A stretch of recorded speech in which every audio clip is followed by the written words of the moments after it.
Some people need to learn when they no longer belong at the family table, my daughter-in-law said as she lifted her wine glass and smiled at the guests around her. Everyone laughed softly. The kind of polite laughter people use when they want to pretend something cruel was only a joke. I sat there quietly at the far end of the table, my fingers resting against the white linen napkin in my lap, and for the first time in 10 years, I realized I had completely disappeared from my own family. I'm Vivian Carter. I'm 69 years old, and until that night, I believed silence was the price mothers paid to keep their families together.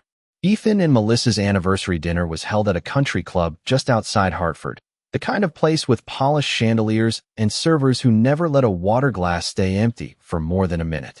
Melissa had spent weeks planning every detail. White roses lined the center of the table.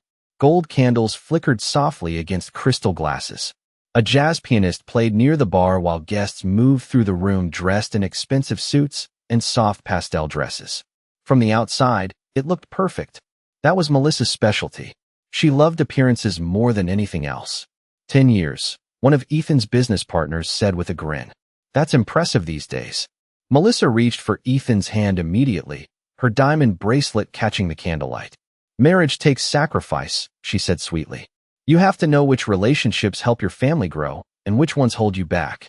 Her eyes shifted toward me for half a second before she smiled again. Most people probably missed it. I didn't. I noticed everything after a while. That's what happens when you spend years sitting quietly in rooms where nobody wants you there. Ethan looked uncomfortable for a moment. He adjusted his tie and took a sip of bourbon without meeting my eyes. My son used to talk nonstop when he was younger. At 8 years old, he once spent an entire car ride explaining why clouds looked heavier before rainstorms. At 15, he stayed up all night helping me repaint our kitchen after his father threw his back out. He used to look at me like I mattered. Now he looked at me the way people glance at old furniture they haven't decided whether to keep. The waiter placed another plate in front of me. Filet mignon with rosemary potatoes. I hadn't touched more than 2 bites all evening. Across the table, my granddaughter Sophie sat beside Melissa scrolling through her phone under the tablecloth. She was 16 now, beautiful and distant, with the same icy blonde hair her mother spent $300 every 6 weeks maintaining at a salon downtown. Sophie barely spoke to me anymore unless Melissa was out of earshot. Last Christmas, she accidentally called me grandma in front of her mother and immediately corrected herself. Sorry, I mean Vivian. Melissa smiled proudly when she heard it. We like teaching the kids independence, she explained to one of her friends afterward. Traditional titles can feel emotionally outdated. I remember standing there in my own kitchen holding a tray of sugar cookies while everyone nodded like that made perfect sense. Vivian. Melissa's voice pulled me back to the dinner table. You've been awfully quiet tonight. A few people glanced toward me politely. I forced a small smile. Just listening. Well, she laughed lightly. You always were good at that. More laughter. Softer this time. Controlled. Careful. The kind that leaves bruises nobody else can see. Ethan finally looked up then, but only briefly. Melissa, he murmured under his breath, though not strongly enough for it to matter. She leaned toward him affectionately and kissed his cheek. What? I'm teasing. I looked down at my hands. My wedding ring was still there even though Richard had been gone for 4 years. Sometimes I twisted it when I felt nervous. That night I held it so tightly it left a mark against my skin. Richard used to warn me about Melissa in ways so subtle I ignored them at the time. That girl knows exactly what she's doing. He once whispered after a Thanksgiving dinner years ago when Melissa convinced Ethan to cancel our family vacation because she thought the lake house looked dated. I defended her back then. I defended all of them. Mothers do that. We smooth over tension. We excuse disrespect. We call loneliness maturity. We convince ourselves silence is love. Dessert arrived around 9. Lemon cake with raspberry filling. Melissa stood to thank everyone for coming. She spoke beautifully, confidently, like someone running for office. Family means everything to me, she said while resting her hand dramatically against her chest. The people at this table are the people who truly belong in our lives. Then she looked directly at me and smiled again. And sometimes growth means recognizing when old chapters need to close. The room went quiet for one long, terrible second. Nobody said anything. Nobody defended me. Ethan stared down into his glass. Sophie suddenly became very interested in her phone again. I felt something inside me settle instead of break. That surprised me most. After 10 years of small humiliations, forgotten invitations, changed holiday plans, and carefully disguised cruelty, I expected pain. Instead, I felt clarity. Calm. Like finally seeing the full shape of something I'd spent years trying not to understand. I reached for my purse slowly and stood from the table. Melissa tilted her head innocently. "Leaving already?" she asked. I smiled gently and picked up my coat. "Yes," I said softly. "I think I finally understand where I belong." Then I walked out of the ballroom alone while the music kept playing behind me, and none of them followed. I drove home with the radio turned off and both hands gripping the steering wheel tighter than necessary. The streets of Hartford were almost empty by then, the storefronts dark except for the occasional diner glowing under fluorescent lights. Rain tapped softly against the windshield while the windshield wipers moved back and forth in slow, steady rhythm. I kept hearing Melissa's voice in my head. Some people need to learn when they no longer belong at the family table. It was strange how one sentence could suddenly make 10 years of confusion feel painfully clear. My house sat exactly where it always had on Maplewood Lane, quiet beneath the yellow porch light Richard installed himself nearly 20 years ago. He used to joke that he wanted me to always find my way home safely, even during storms. I sat in the driveway for a long moment before getting out of the car. The silence around me felt heavier than usual. Inside, the house smelled faintly like lavender furniture polish and old books. Familiar. Safe. Lonely. I hung my coat carefully beside the front door and walked into the kitchen. The clock above the stove read 10:17 p.m. I had not realized how exhausted I was until I saw the untouched teacup I left beside the sink earlier that morning. Everything in the room looked exactly the same as it had before dinner, but something inside me had shifted permanently. I opened the refrigerator and stared at the leftovers I had prepared yesterday for Ethan and Sophie in case they visited this weekend. Chicken pot pie, fresh fruit salad, the lemon bars Sophie used to love when she was little. I closed the refrigerator without touching anything. 10 years. It sounded dramatic when you said it aloud, but the truth was quieter than that. 10 years was not one terrible event. It was hundreds of tiny moments stacked carefully on top of each other until they formed a wall between me and the people I loved. Melissa never screamed at me. That would have been easier to fight. Instead, she specialized in small erasures. Little humiliations wrapped in politeness. The first time I noticed it was shortly after Ethan married her. Richard and I invited them to spend Thanksgiving at the lake house in Vermont, a tradition Ethan had loved since childhood. Melissa smiled warmly and said she thought it sounded charming. 2 days before the trip, Ethan called to explain they would not make it because Melissa suddenly booked a couple's retreat in Napa Valley. "We can always do Vermont next year, Mom," he said casually. We never did. Another year, Melissa redesigned their family Christmas card and used a photograph taken at a beach party I had not been invited to. Under the picture she wrote, "The Carter family." There was no trace of me anywhere on it. Ethan mailed it anyway. I remember standing in the grocery store parking lot staring at that card inside my car while snow fell against the windshield. I told myself I was being sensitive. Richard noticed the pattern. Long before I did. One evening after Ethan and Melissa left our house, he stood at the kitchen sink rinsing wine glasses while I wrapped leftover pie in aluminum foil. "Melissa is slowly teaching Ethan that keeping you at a distance is normal," he said quietly. I laughed it off at the time because I did not want to believe him. Richard dried his hands with a dish towel and looked at me with an expression I never forgot. "The dangerous ones never start with cruelty, Vivian. They start with exclusion." I finally understood what he meant 4 years after his funeral. I walked upstairs slowly and changed into my nightgown. The house creaked softly beneath my feet, the same way it always had during winter. Richard used to say old houses talked at night if you listened carefully enough. In the bathroom mirror, I barely recognized the woman looking back at me. My silver hair had slipped loose from its pins during the evening. My makeup had faded hours ago. I looked tired. Not physically tired. Soul tired. I sat on the edge of the bed and opened the drawer of my nightstand. Richard's watch still rested inside exactly where I left it after the hospital called to tell me he was gone. Sometimes I wound it, even though it no longer worked properly. Tonight, I held it quietly in my palm while memories drifted through my mind one after another. Melissa changing holiday plans without asking me. Ethan forgetting my birthday dinner because Melissa scheduled a ski trip. Sophie slowly becoming distant after years of being told independence meant emotional distance. Every single moment suddenly fit together like puzzle pieces I had refused to arrange. The worst part was not the humiliation. It was realizing how hard I had worked to make excuses for people who had stopped valuing me years ago. Around midnight, my phone buzzed softly against the nightstand. A text message from Ethan appeared on the screen. "Sorry about tonight. Melissa did not mean anything by it. You know how she jokes sometimes." I stared at the message for a long moment. 10 years of silence condensed into 2 careless sentences. My thumb hovered over the keyboard, but I did not answer. Instead, I turned the phone face down, switched off the lamp beside the bed, and lay quietly in the darkness. For the first time in years, I stopped wondering whether I was imagining things. I was not. And somewhere deep beneath the sadness, something colder had finally begun to wake up.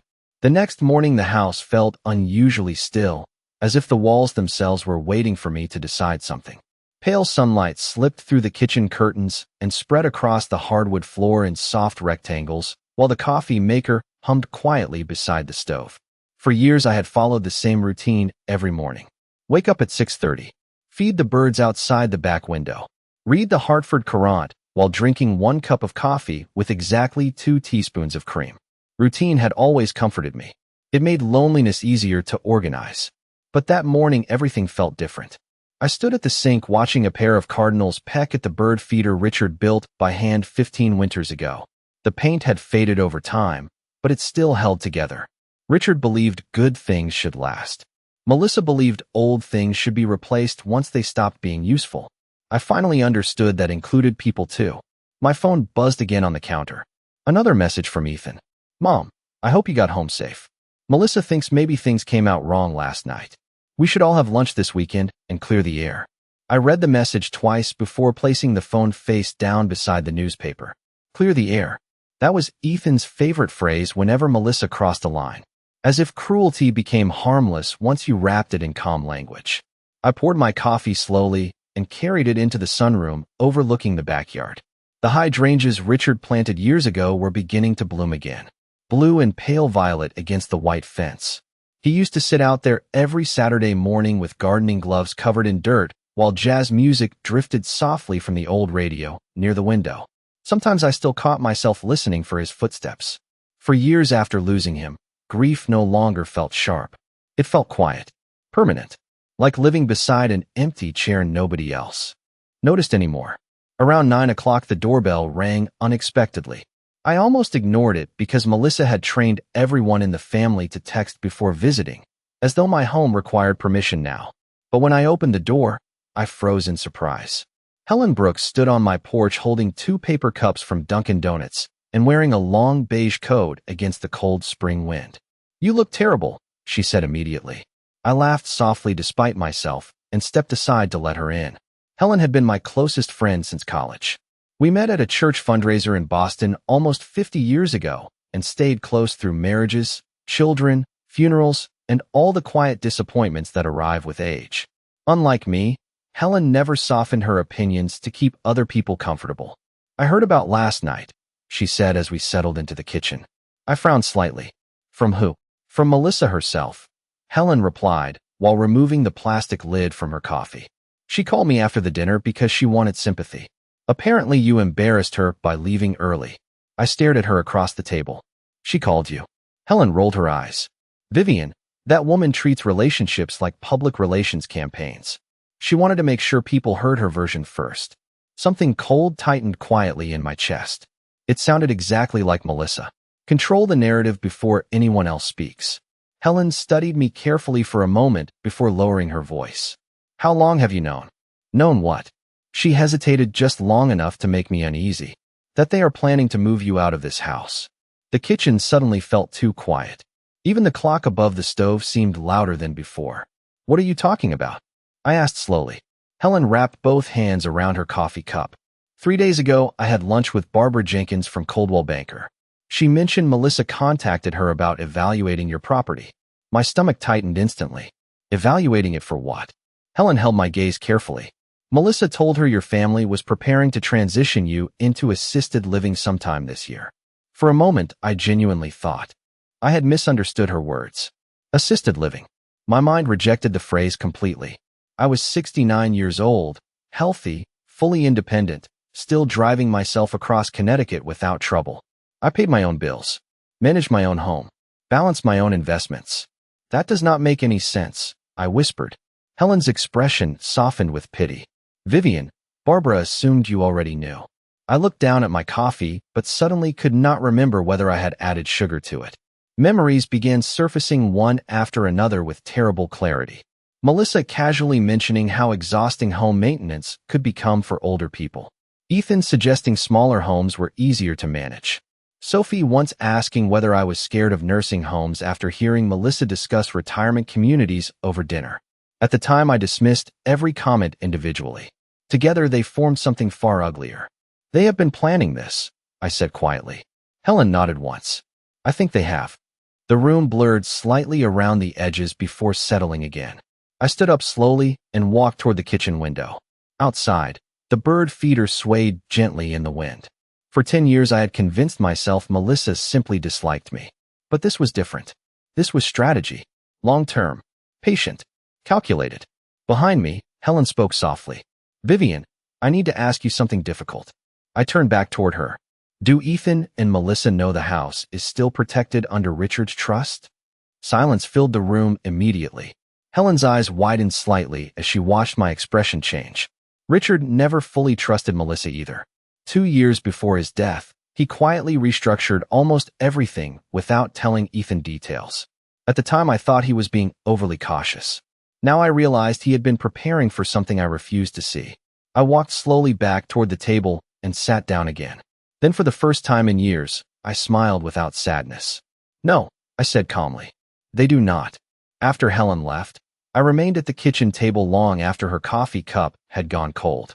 The house felt strangely different now, not because anything had physically changed, but because I could finally see it clearly. Every framed photograph on the walls suddenly looked like evidence instead of memories. Ethan smiling beside Melissa at Martha's Vineyard. Sophie holding a tennis trophy with Melissa's hand resting proudly on her shoulder. Christmas mornings. Graduation dinners. Family vacations. In every picture, I looked slightly separate from the others, as though I had been invited into their lives instead of belonging there naturally. I stood slowly and walked into the living room where Richard's old leather chair still sat near the fireplace. Nobody used that chair except him. Even after 4 years, I could not bring myself to move it. The sunlight coming through the windows illuminated tiny particles of dust drifting through the air. Quiet, slow, peaceful. That room used to feel warm when Richard was alive. Now it felt like a museum dedicated to a version of my family that no longer existed. I sat down carefully and stared at the bookshelf across the room. Ethan built part of that shelf with Richard during his senior year of high school. I remembered the afternoon clearly because they argued for nearly an hour over measurements while sawdust covered the garage floor. Ethan had always been impatient back then, quick-tempered, emotional, but never cruel. Melissa changed that slowly. The first real fracture appeared during Sophie's 3rd birthday party. I remembered arriving early with homemade cupcakes and wrapped presents balanced in my arms while Melissa greeted guests at the front door wearing a pale pink dress that probably cost more than my monthly grocery bill. Oh, she said when she saw me. You came early. I laughed awkwardly because I assumed she was joking. Of course. I wanted to help. Melissa smiled politely, but never stepped aside to let me in immediately. Actually, we already hired staff for setup, she explained. But thank you. Hired staff. As if I were some distant guest instead of Ethan's mother. The entire afternoon, she introduced me to people as Vivian instead of Ethan's mother or Sophie's grandmother. Tiny details. Easy to dismiss individually. Impossible to ignore now. Then came the Christmas dinner 3 years later.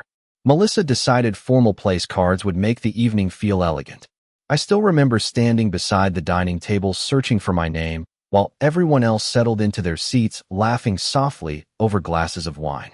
My card sat alone at the far end beside the kitchen doorway, separated from the rest of the family by an empty chair and a silver candle holder. I thought you would appreciate the quieter spot, Melissa explained sweetly. You always say large dinners overwhelm you.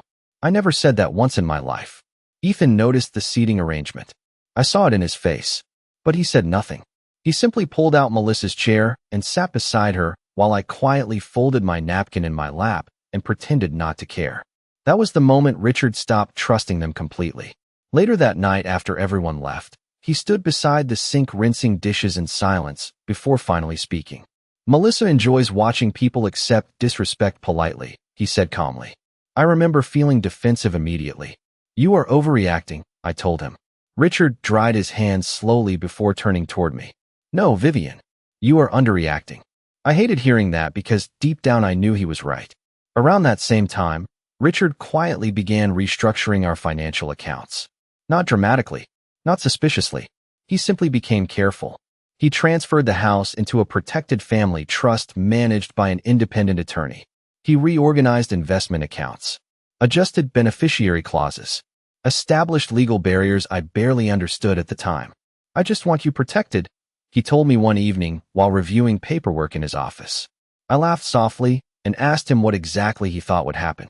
Richard looked at me for a long moment before answering. "The problem is not what people do when they love you, Vivian.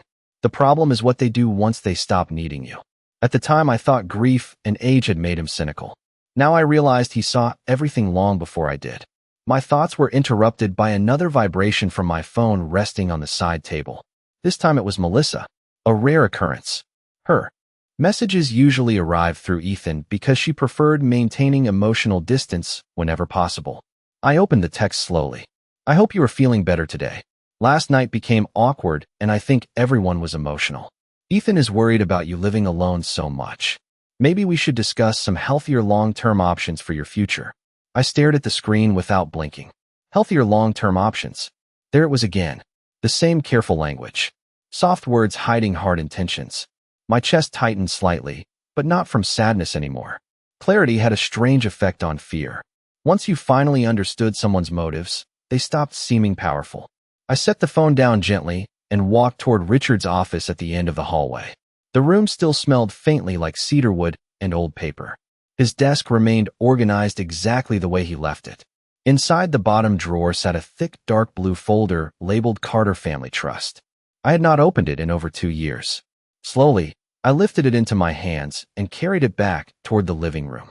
Outside, the afternoon sky had darkened with approaching rain. The house creaked softly beneath my footsteps. 10 years ago, I would have cried over messages like Melissa's. 5 years ago, I would have apologized for causing tension. But that afternoon, as thunder rolled quietly in the distance and Richard's folder rested heavily in my lap, I felt something else entirely. For the first time in years, I stopped feeling like an unwanted guest in my own life.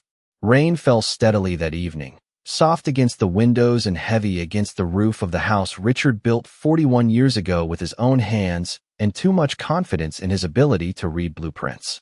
I sat alone in his office with the Carter Family Trust folder open across the desk, while a small brass lamp cast warm light over stacks of legal paperwork. The room smelled faintly of old leather and cedarwood, exactly the way it always had when Richard worked late into the night balancing accounts or reviewing contracts from his construction business. I used to tease him for treating paperwork like sacred documents. Now I understood why he did it. Every page inside that folder told the story of a man quietly preparing for the day his wife might need protection from her own family. I adjusted my reading glasses and carefully turned another page. Richard had been thorough, painfully thorough. The house remained fully protected under an irrevocable trust. Ethan had no legal authority over it. Neither did Melissa. There were clauses regarding asset transfers, long-term residential rights, financial access limitations, and conditions tied to inheritance distribution. Richard even included language preventing the forced sale of the property under family pressure. I sat back slowly in the chair, stunned by how much planning he had done without ever fully explaining it to me. At the bottom of one document, his handwriting appeared in dark blue ink beside a signature line. Vivian must always retain control of her residence and financial independence regardless of outside influence. My throat tightened unexpectedly. Even now, Richard was protecting me. My phone rang suddenly, breaking the silence so sharply I nearly dropped the papers. Ethan's name appeared across the screen. For a moment, I considered letting it go to voicemail, but after a few seconds, I answered calmly. "Hello, sweetheart." "Hey, Mom." His voice sounded overly careful, The same tone people use when speaking to someone they already believe is emotional. I wanted to check on you. I closed the folder gently before responding. That is thoughtful. A short silence followed. Then Ethan cleared his throat softly. Melissa feels terrible about the other night. No, she did not. We both knew that. I see, I replied quietly. She thinks maybe everyone has been under stress lately. Sophie has school pressure. Work has been crazy for us. You know how things build up. I stared at the rain sliding slowly down the office windows.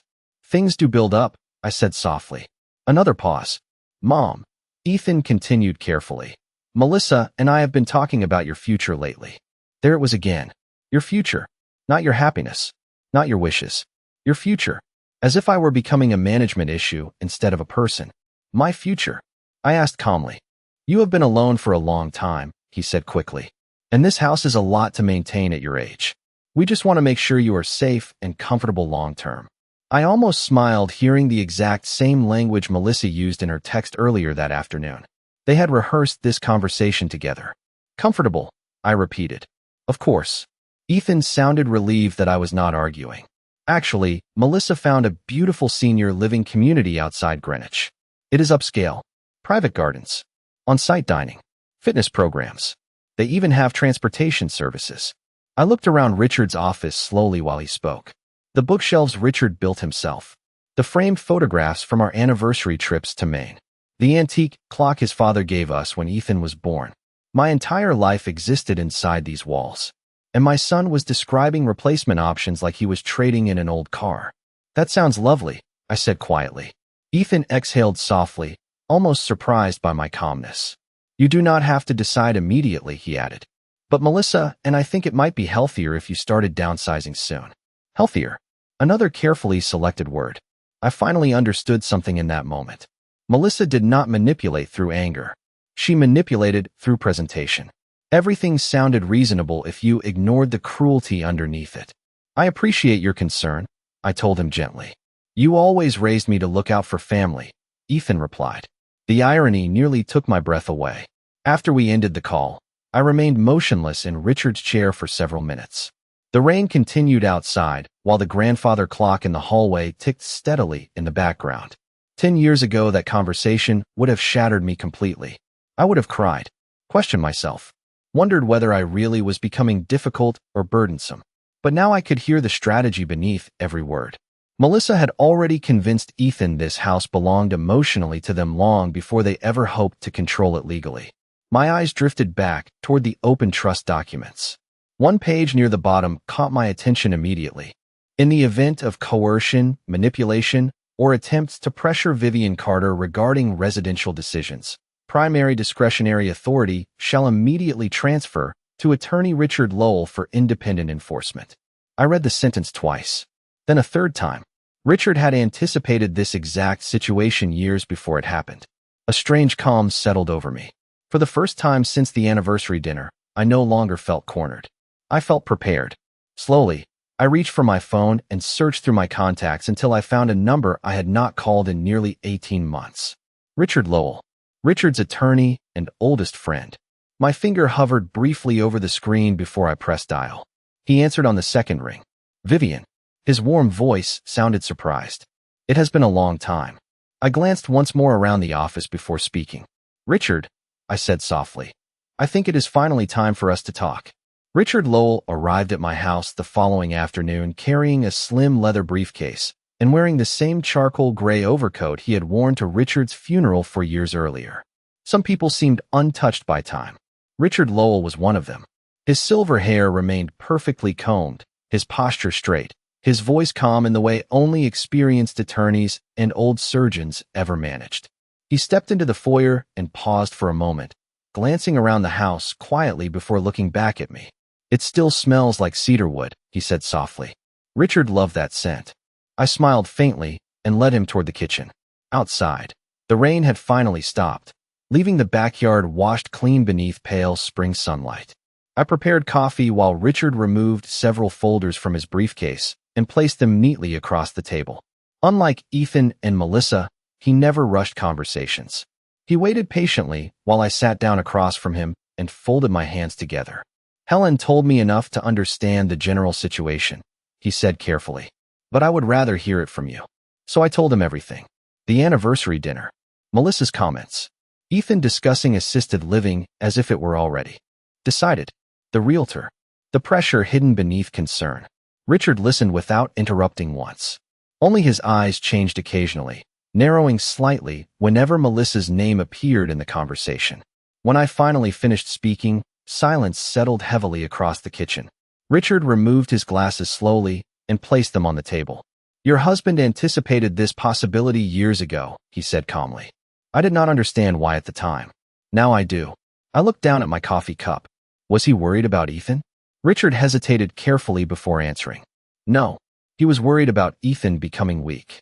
The honesty of that statement hurt more than I expected because deep down I knew it was true.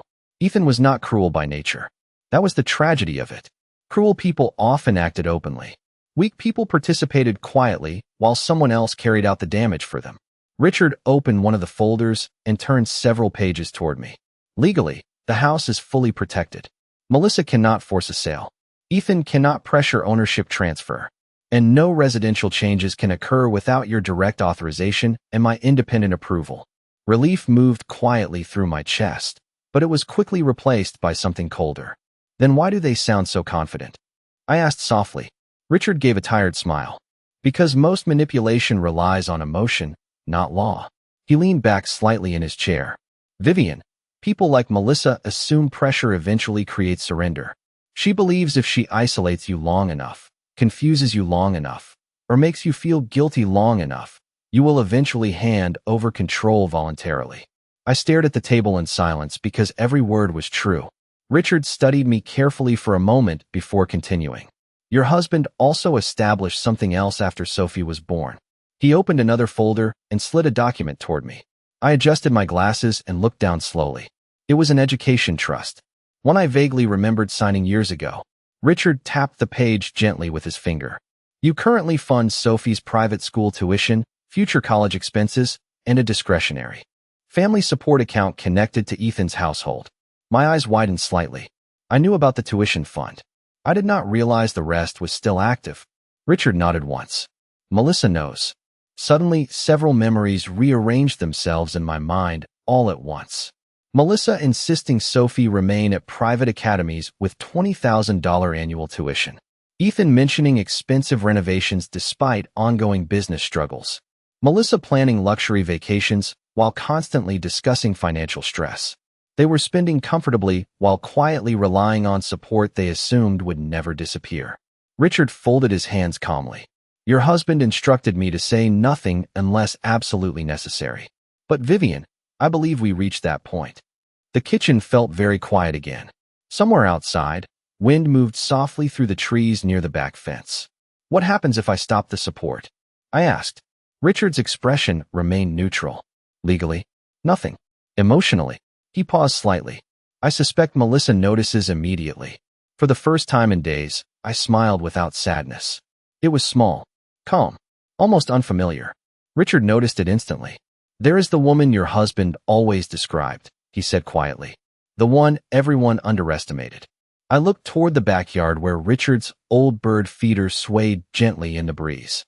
10 years ago, I would have felt guilty even considering changes like this. I would have worried about appearing petty or dramatic. But something inside me had finally hardened. Not into cruelty, into clarity. There was a difference. Melissa believed silence meant weakness because she misunderstood people like me completely. Silence was not surrender. Silence was observation, endurance, patience, and patience eventually reached its limit. Richard closed the folders carefully and stood from the table. You do not need to make every decision today, he said gently. But I strongly suggest you stop allowing people to benefit from mistreating you. After he left, I remained alone in the kitchen watching evening shadows slowly stretch across the floorboards. Then I reached for my phone calmly and opened the banking application connected to the discretionary family support account. My finger hovered briefly above the screen before I selected suspend transfers. A small confirmation window appeared asking if I was certain. For 10 years I had swallowed every insult to keep the peace. Every holiday exclusion. Every humiliation wrapped in polite language. Every quiet attempt to erase me from my own family. I pressed confirm without hesitation. Somewhere across town, Melissa Carter's perfectly controlled life had just begun to shift beneath her feet. And for the first time in a very long while, I slept peacefully. Melissa noticed the missing money within 48 hours.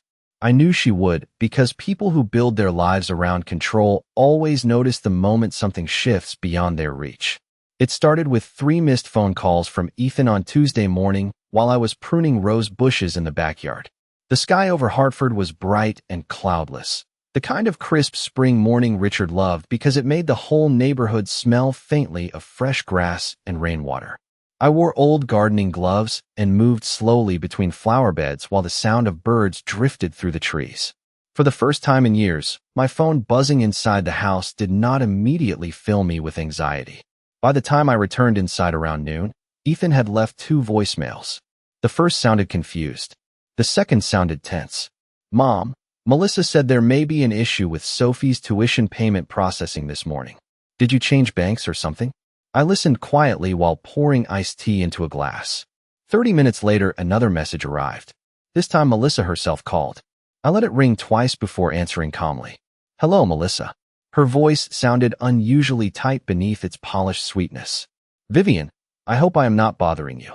She only called me Vivian when she wanted something. "Not at all," I replied. "I was just finishing lunch."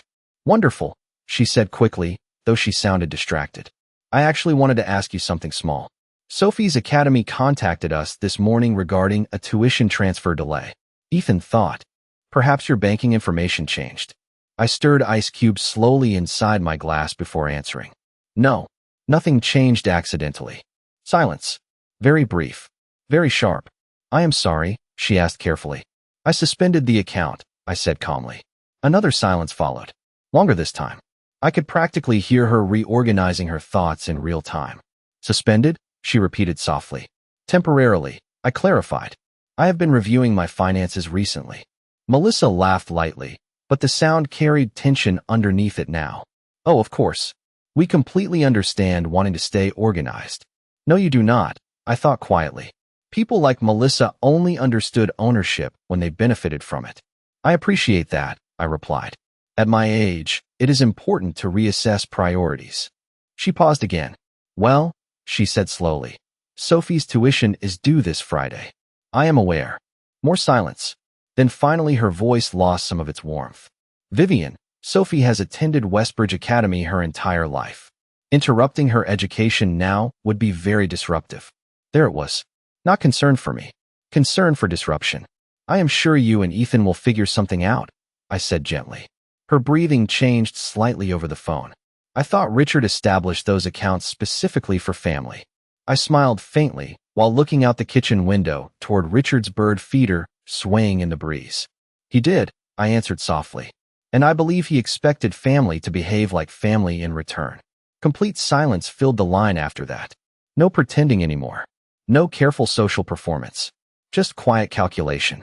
Finally, Melissa spoke again, her voice colder now despite her effort to control it. "I think perhaps we should all sit down together and talk." "I agree," I said calmly. "In fact, I think that would be wise."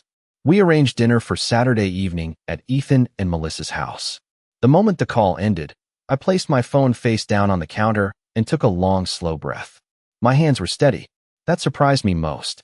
10 years ago, confrontation would have ruined my entire week. Now it felt almost peaceful because for the first time, I was no longer reacting emotionally. I was simply observing people once the mask slipped. Saturday arrived warm and unusually humid for early May. I drove across town just before 6 o'clock while sunlight reflected off the polished windows of expensive suburban homes lining Ethan's neighborhood. Melissa cared deeply about appearances, so naturally they lived in one of the wealthiest developments outside Hartford. Perfect lawns, white stone entryways, decorative lanterns beside every garage. Their house looked exactly like the kind of place featured in magazines about aspirational family living. Inside, however, tension waited beneath every surface. Melissa greeted me at the door wearing a cream-colored sweater and pearl earrings. Elegant, controlled, but her smile reached only halfway this time. "Vivian," she said softly while stepping aside. "Thank you for coming." Ethan stood near the kitchen island, already pouring wine into glasses, even though his hands looked restless. Sophie sat on the living room couch, scrolling through her phone, barely acknowledging me. The entire atmosphere felt rehearsed, like everyone had prepared for a conversation nobody wanted to have openly. Dinner itself was almost painfully polite. Melissa served herb-roasted salmon with asparagus and wild rice, while soft piano music played through hidden ceiling speakers. Anyone watching from outside would have seen a successful American family sharing a beautiful meal together. But beneath the polished surface, every sentence carried weight now. Halfway through dinner, Melissa finally set down her wine glass carefully and looked directly at me. "Vivian," she began gently, "I hope you know how grateful we have always been for your support." Always. The word nearly made me smile. Ethan immediately nodded beside her. "Of course we are grateful, Mom." I folded my napkin quietly in my lap before answering. "Interesting." Melissa blinked slightly. "Excuse me." I met her eyes calmly across the candlelit table. "For 10 years I confused dependence with love," I said softly. "I am beginning to understand the difference now." The room went completely still. Melissa recovered first. Of course she did. Women like her survived by adapting quickly whenever control slipped from their hands. She leaned back slowly in her chair and folded her hands together beside her untouched wine glass, while soft piano music continued drifting through hidden speakers above us. The dining room remained beautiful in the careful, expensive way Melissa preferred. White orchids rested in the center of the table. Candles flickered gently against polished crystal glasses. Outside the large windows, the neighborhood glowed beneath warm spring evening light. Everything looked perfect. That was always the point. "Vivian," Melissa said softly, her voice measured again, "I think perhaps you are misunderstanding our intentions." Ethan nodded immediately beside her. "Nobody is trying to hurt you, Mom." I looked at my son for a long moment before answering. "That is interesting," I said quietly, "because hurt is usually easiest to recognize by the person experiencing it." Ethan shifted uncomfortably in his chair. Melissa kept her expression smooth, but I noticed the tension beginning to gather around her eyes now. Tiny cracks. "We have only ever wanted what is best for you," she continued. "This conversation about assisted living came from concern, not selfishness." "Concern," I repeated softly. That word appears often lately. Sophie finally looked up from her phone then, watching the conversation nervously. She reminded me so much of Ethan at 16 that it briefly made my chest ache. The same blue eyes. The same uncertainty whenever conflict entered a room. Melissa reached for her water glass carefully. "Vivian, I know emotions are high right now after the anniversary dinner." "No," I interrupted gently. "Emotions are finally low enough for me to think clearly." Silence settled heavily across the table again. Ethan rubbed his forehead tiredly before speaking. "Mom, why are you doing this now?" There it was. Not why are you hurt. Not what happened. Why now? As though timing mattered more than truth. I folded my napkin slowly beside my plate. "Because for 10 years I kept mistaking endurance for peace," I answered calmly. "And I am tired." Melissa's polite expression tightened slightly. "Surely you are not suggesting we have mistreated you for 10 years. I almost smiled hearing her frame the sentence so carefully, never directly denying anything, only questioning whether it sounded reasonable out loud. "Would you like examples?" I asked softly. Ethan looked up sharply then. Melissa stayed quiet. So I gave them examples. Calmly. One after another. The Christmas dinner where I sat alone near the kitchen doorway while the family laughed together at the other end of the table. The vacations I discovered through social media photographs after everyone else had already left. The birthday dinners quietly forgotten. The way Sophie stopped calling me grandma because Melissa decided traditional titles felt emotionally outdated. The countless moments where I was included physically but erased emotionally. I spoke without raising my voice once. That was what unsettled them most. Calm truth leaves people nowhere to hide. Ethan's face gradually lost color as the conversation continued. Not because the memories were inaccurate, because he remembered them too. "Mom," he said quietly after a long silence, "some of those things were misunderstandings." "No," I replied gently. "Misunderstandings happen once. Patterns happen repeatedly." Melissa finally set down her glass harder than intended. The crystal struck the table with a sharp sound that briefly cut through the room. "This is unfair," she said coldly. "I have spent years trying to include you in our lives." I met her eyes steadily. "No, you spent years controlling the terms of my presence in them." That landed exactly where it needed to. Melissa looked away first. Across the table, Sophie shifted nervously before speaking quietly for the first time all evening. "Mom," she said softly, "Grandma Vivian is kind to us." The room instantly changed. Melissa turned toward her daughter with visible surprise, while Ethan froze completely beside her. Sophie lowered her eyes quickly afterward, like she regretted speaking aloud at all. But it was too late. The truth had entered the room now. Melissa forced a tight smile toward her daughter. "Nobody said she was not kind. You always say she makes things complicated," Sophie whispered. Complete silence followed. Ethan slowly looked toward Melissa. I watched confusion begin surfacing behind his eyes for the first time in years. Not full understanding yet, but doubt. Small, fragile, dangerous. Melissa stood abruptly from the table, then, and carried her wine glass toward the kitchen. "I think everyone needs to calm down," she said sharply. Ethan remained seated staring down at his plate, while Sophie quietly returned to staring at her phone, even though her hands trembled slightly now. I sat there calmly watching candlelight flicker across the dining room walls. For years, Melissa controlled every room through confidence, through performance, through making everyone else feel too uncomfortable to challenge her version of reality. But tonight something had shifted permanently. Not dramatically, quietly, like ice beginning to crack beneath someone standing too confidently at the center of a frozen lake. After several minutes, Melissa returned carrying a fresh bottle of wine, though her smile no longer looked effortless. "Perhaps we should continue this conversation another time," she suggested. I stood slowly from my chair and reached for my purse. "No," I said softly. "I think this evening clarified everything perfectly." Ethan finally looked at me directly then. Really looked at me for the first time in years. There was guilt in his expression now. And fear. Not fear of me. Fear of realizing how much he allowed without questioning it. I slipped my coat over my shoulders while Melissa remained motionless beside the kitchen counter watching me carefully. "Vivian," she said quietly, "I hope you are not making decisions you will regret later." I smiled gently before answering. "Melissa, regret usually belongs to people who stayed silent too long." Then I walked toward the front door while nobody attempted to stop me. Behind me, the perfect Carter family dining room remained glowing beneath soft candlelight. But for the first time since Melissa entered my life, the performance was beginning to collapse.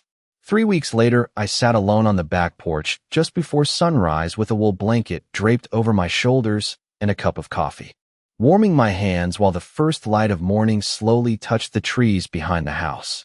Spring in Connecticut always arrived quietly. Tiny green buds appeared overnight. Birds returned before the air fully warmed. The world softened little by little after surviving another winter. I used to think healing worked the same way. Loud apologies, dramatic reconciliations, grand emotional moments where families suddenly understood each other. But real healing felt much quieter than that. It felt like peace returning slowly after years of tension you no longer wished to carry. The weeks following dinner at Ethan and Melissa's house changed everything. Melissa stopped calling entirely after realizing pressure no longer worked on me. Ethan tried it first. He left careful voicemails every few days asking if we could talk. None of them mentioned the things I actually said during dinner. Instead, he spoke about stress, misunderstandings, difficult timing, and family communication. It amazed me how desperately people searched for softer words once accountability finally entered the room. One afternoon, he appeared unexpectedly at my front door, looking older than I remembered. His suit jacket hung loosely from his shoulders, and dark circles rested beneath his eyes. I invited him inside because despite everything, he was still my son. We sat across from each other in the kitchen while rain moved softly against the windows exactly the way it had the night I first opened Richard's trust documents. Ethan stared down at his untouched coffee for several minutes before finally speaking. "Melissa is upset," he admitted quietly. I almost smiled at the simplicity of it. "Not I hurt you. Not I understand now. Melissa is upset." "I see," I replied calmly. Ethan rubbed his forehead tiredly. "You stopping the support accounts created problems." "For who?" I asked gently. He looked up then, surprised by the question. "For all of us." I folded my hands together on the table. "Interesting," I said softly. "Because when I was sitting alone at holidays or being quietly erased from family events, nobody seemed concerned about problems for me." Ethan flinched slightly. The silence afterward felt long but necessary. Finally, he looked around the kitchen slowly. Dad knew, did he not? He asked. About all of this. I thought about Richard standing beside the sink years ago warning me about exclusion disguised as politeness. I thought about the trust documents hidden quietly in his office drawer. The careful legal protections he built around me while I still believed love alone would keep families together. Yes, I answered softly. He knew enough. Ethan closed his eyes briefly. I should have protected you better. There was at last. Not a perfect apology. Not dramatic. But honest. I looked at my son carefully then. For the first time in years, he no longer looked like Melissa's extension. He looked tired. Human. Ashamed. You should have listened sooner, I said gently. He nodded once because there was nothing else to say. Before leaving, Ethan hesitated near the front door while holding his coat awkwardly in one hand. Melissa wants us to move to Boston, he admitted quietly. She says this town feels toxic now. Toxic. The word almost amused me. Perhaps distance will help you think clearly, I replied. Ethan looked at me for a long moment before asking the question I think he feared most. Do you still love me? My chest tightened unexpectedly then because motherhood does not disappear simply because disappointment arrives. Yes, I answered honestly. That was never the problem. He nodded slowly and left without another word. I never saw Melissa again after that conversation. A month later, Helen told me she and Ethan quietly sold their house and relocated outside Boston for his new consulting position. Sophie sent me a handwritten birthday card before they moved.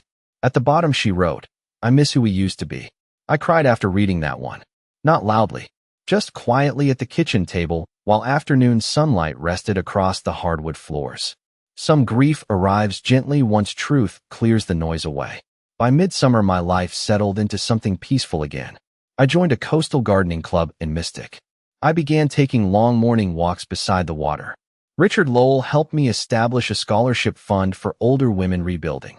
Financial independence after family abandonment. The first time I signed paperwork for the foundation, Richard smiled across the conference table and said, Your husband would be very proud of you. I think he was right. Sometimes at night, I still think about the woman I used to be.